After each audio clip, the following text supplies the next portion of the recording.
Muy buenos días, me permito presentarme María Camila Contreras Mogollón, quien a continuación pasará a explicar el principio de autotutela administrativa en el CEPAC.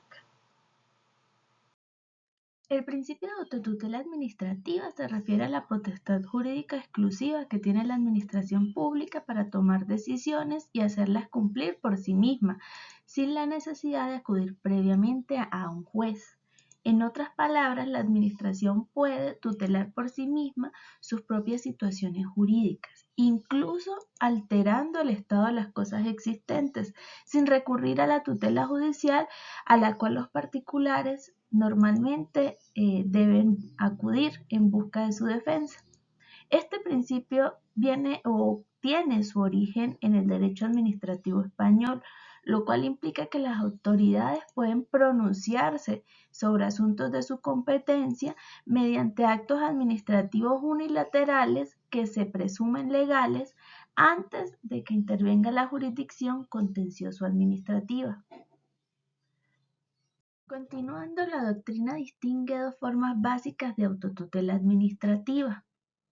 Por un lado, la autotutela declarativa, el cual entra a ser la facultad de la administración para emitir actos administrativos que definen situaciones jurídicas, creándolas, modificándolas o incluso extinguiendo derechos y obligaciones con fuerza vinculante inmediata.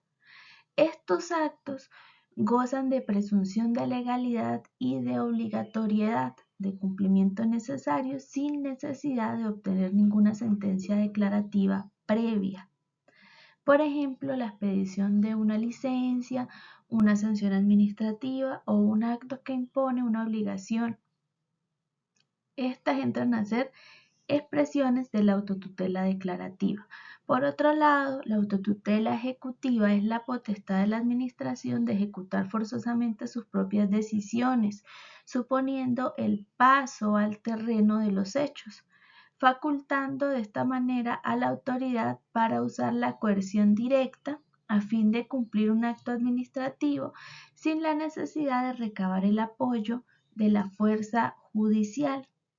En términos más prácticos, la autotutela ejecutiva se manifiesta en el cobro coactivo de multas o de obligaciones dinerarias a favor del Estado en la imposición material de sanciones, tales como cerrar un establecimiento o demoler una construcción ilegal, o en la ejecución subsidiaria de obligaciones no dinerarias. En suma, el principio de autotutela administrativa otorga a los entes públicos una posición jurídica que es privilegiada frente a los particulares, pues les habilita el hecho de decidir y ejecutar sus propios actos unilateralmente. Esta prerrogativa es excepcional, pues a los particulares solo se les reconoce autotutela en casos muy restringidos, por ejemplo, en la legítima defensa o el derecho de retención, mientras que por regla general los ciudadanos deben acudir a los tribunales para hacer efectivos sus derechos. En el ámbito público, la autotutela se justifica por la necesidad de que la administración cumpla eficazmente sus fines representando al interés general. Autores clásicos como García de Entería la definen como el sistema posicional en el que la administración está capacitada, eximiéndole de la necesidad común a los demás sujetos de recabar una tutela judicial para hacer valer sus pretensiones. Dicho de forma sencilla, la administración puede ser juez y parte en muchas de las actuaciones, aunque siempre se encuentra sujeto al ordenamiento jurídico y bajo un control eventual de la justicia. En el ordenamiento colombiano, el principio de autotutela administrativa se encuentra respaldado en varias disposiciones normativas, principalmente en el Código de Procedimiento Administrativo y de lo Contencioso Administrativo, así como en la Constitución Política y leyes especiales. A continuación podemos destacar los fundamentos más relevantes, encontrando por ejemplo la Constitución Política, en la cual aunque no menciona expresamente la autotutela, sí establece bases para las potestades de la administración. El artículo 209 indica que la función administrativa busca el interés general y se desarrolla con fundamento en principios como la eficacia, celeridad, imparcialidad, etc., que justifican cierta autonomía de acción. Por otro lado, el artículo 2 de la Constitución impone a las autoridades el deber de proteger a todas las personas en sus derechos y de asegurar el cumplimiento de los deberes sociales, lo cual fundamenta que la Administración cuente con facultades excepcionales para hacer cumplir la ley, sin dilaciones. Por ejemplo, el recaudar impuestos, imponer sanciones administrativas, mantener el orden público, etc. Asimismo, el artículo 116 menciona o permite que por ley las autoridades administrativas ejerzan funciones jurisdiccionales en materias precisas, habilitando figuras como la jurisdicción coactiva para el cobro de obligaciones a favor del Estado. Por otra parte, el Código de Procedimiento Administrativo y de lo Contencioso Administrativo desarrolla explícitamente las manifestaciones de la autotutela. En particular, consagra la ejecutoriedad de los actos administrativos.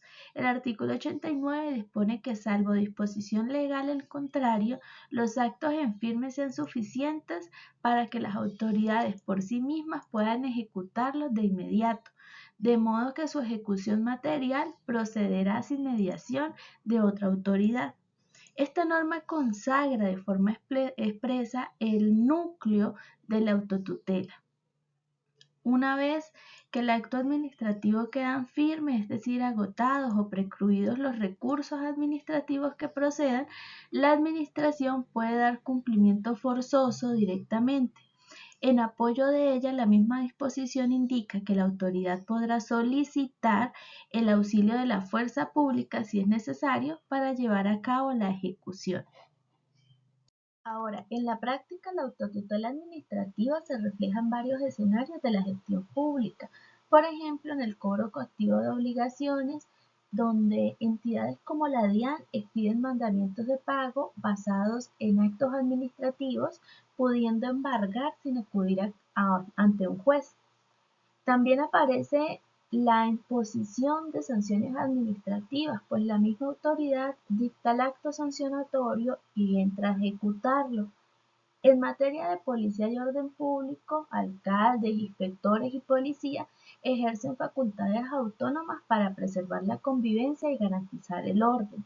En la contratación estatal, las entidades cuentan con potestades unilaterales llamadas cláusulas exorbitantes como la caducidad o la imposición de multas que ejercen directamente por autotutela. Finalmente, existen lo que son los procedimientos administrativos internos de revisión, tales como los recursos y la revocatoria directa, que permiten a la administración revisar y corregir sus propios actos, sin tener la necesidad de acudir inicialmente a jueces.